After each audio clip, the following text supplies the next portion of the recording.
ಧನಿಯಾ ಅರ್ಧ K G. ಹಾಂ. ಜೀರಿಗೆ 125. ಹಾಂ. ಅರಿಶಿನ ಬೋಟ್ 50 ಗ್ರಾಮ್. ಮೆಣಸು 50 ಗ್ರಾಮ್. ಇದು 50 ಗ್ರಾಮ್.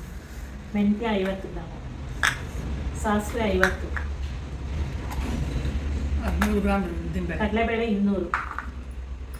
100 ಗ್ರಾಮ್ ಉದ್ದಿನಬೇಳೆ. 100 ಗ್ರಾಮ್ ತೊಗರಿಬೇಳೆ. 1/4 ಕೆ ಜಿ ಅಕ್ಕಿ. ಹಿಂಗು, ಕರಿಬೇವು.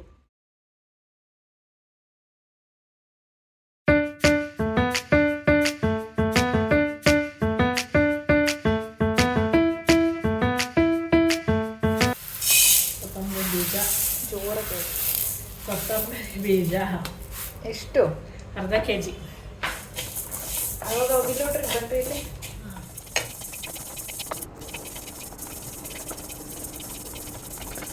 ಸೊ ಎಲ್ಲನೂ ಕೆಂಪು ಬಣ್ಣ ಆಗೋವರೆಗೂ ಹುರ್ಕೊಬೇಕು. ಧನಿಯಾನೂ ಅಷ್ಟೇ. ಮೆಣಸು 50 ಗ್ರಾಮ್.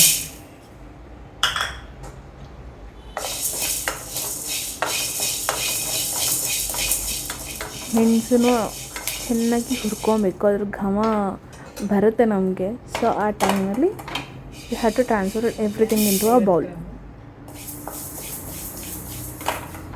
ನೋಡಿ ಮೆಣಸನ್ನು ಕೆಂಪಗಾಗಿದೆ, ಸಾರಿ ಮೆಣಸಲ್ಲ, ಮೆಂತ್ಯನೂ ಕೆಂಪಾಗಿದೆ. ಈಗ ಇದನ್ನು ಒಂದು ಬೌಲಿಗೆ ಹಾಕ್ಕೊಳ್ತಾರೆ. ಸಾಸಿವೆ 50 ಗ್ರಾಮು, ಸ್ವಲ್ಪ ಹೆಚ್ಚು ಕಡಿಮೆ ಇದ್ರೂ ನಡೆಯುತ್ತೆ. ಪಟ ಪಟ ಅಂತ ಅಲ್ಲಾಗ ಕಡ್ದು ಹಾಕ್ಬೇಕು.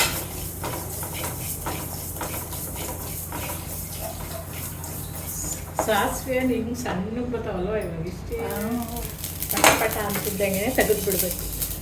50 ಗ್ರಾಮ್.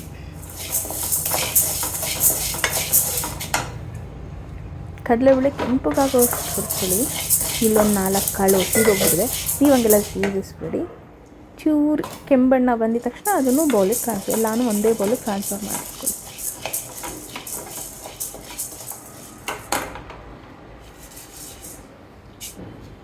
ಉದ್ದಿನಬೇಳೆ 100 ಗ್ರಾಮ್.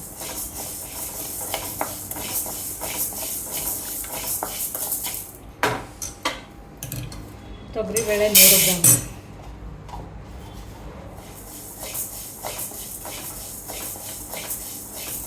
ಉದ್ದಿನಬೇಳೆ, ತೊಗರಿಬೇಳೆ ಎಲ್ಲನೂ ಇಷ್ಟೆಲ್ಲ ಇಂಗ್ರೀಡಿಯೆಂಟ್ಸ್ನ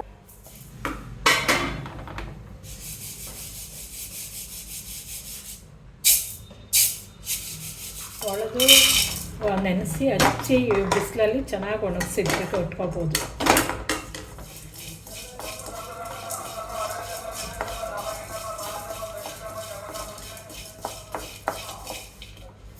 ಅಕ್ಕಿ 1/4 ಕೆ ಜಿ ಬೇಕು.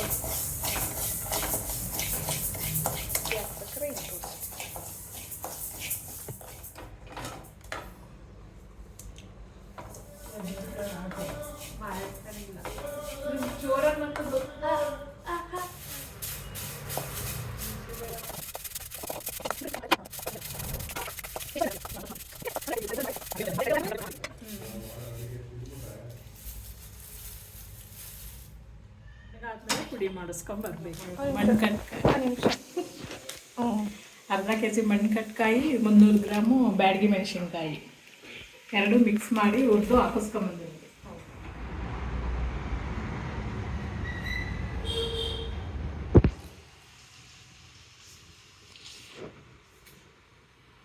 ಚಿಲ್ಲಿ ಪೌಡರ್ ಎಷ್ಟು ತೊಗೊಂಡಿದ್ದೀರಾ? Chilli powder 1 K G. 1 K G. ಖಾರ ಜಾಸ್ತಿ ಬೇಕಂದ್ರೆ ಜಾಸ್ತಿ ಹಾಕೋಬೇಕಾ? ಎಲ್ಲ ಖಾರ ಜಾಸ್ತಿನೇ ಇರುತ್ತೆ. ಅದು ಖಾರ ಜಾಸ್ತಿ ಬೇಕು ಅಂದರೆ ಮಣ್ಕಟ್ಟು ಮೆಣಸಿನ್ಕಾಯಿ ಹಾಕೋಬೇಕು ಜಾಸ್ತಿ.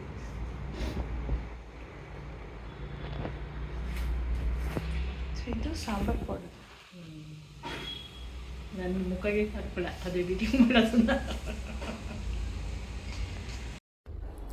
ಸೊ ಆ ಸಾರಿನ ಪುಡಿ ಯೂಸ್ ಮಾಡಿ ಇಲ್ಲಿ ಮೊಳಕೆ ಕಾಳು ಸಾರು ಮಾಡಿದ್ದಾರೆ ನಮ್ಮ ಅಮ್ಮ. ಸೊ ಈ ಮೊಳಕೆ ಕಾಳು ಸಾರು ಅಂದರೆ ನಂಗೆ ಫೇವ್ರೆಟ್. ಈ ಕಾಳು ಸಾಂಬಾರು ಅಂದರೆ ನಂಗೆ ತುಂಬ ಇಷ್ಟ. ಪ್ಲಸ್ ಅದ್ರ ಜೊತೆ ಈ ಸೊಪ್ಪಿನ ಸಾರು, ಪಪ್ಪು ಸಾಂಬಾರು ಅಂತ ಎಸ್ಪೆಷಲಿ ಆಂಧ್ರ ಸ್ಟೈಲ್ ನಂಗೆ ಸಖತ್ ಇಷ್ಟ. ಸೊ ಆ ಮಾಡಿರೋ ಸಾಂಬಾರು ಪುಡಿ ಯೂಸ್ ಮಾಡಿ ಸದ್ಯಕ್ಕೆ ಈ ಸಾಂಬಾರು ಮಾಡಿದ್ದಾರೆ. ಅದಕ್ಕೆ ತುಪ್ಪ ಹಾಕ್ಕೊಂಡು ತಿಂತಾಯಿದ್ರೆ ಅದ್ರ ಮಜಾನೇ ಬೇರೆ. ಸೊ ನಾನು ಹೋಗಿ ಈ ಮೀಲ್ನ ಎಂಜಾಯ್ ಮಾಡಿ ಬರ್ತೀನಿ. ಸೊ ನೆಕ್ಸ್ಟ್ ವ್ಲಾಗಲ್ಲಿ ಸಿಗ್ತೀನಿ. ಅಲ್ಲಿವರೆಗೂ ಟೇಕ್ ಕೇರ್, ಬಾಯ್.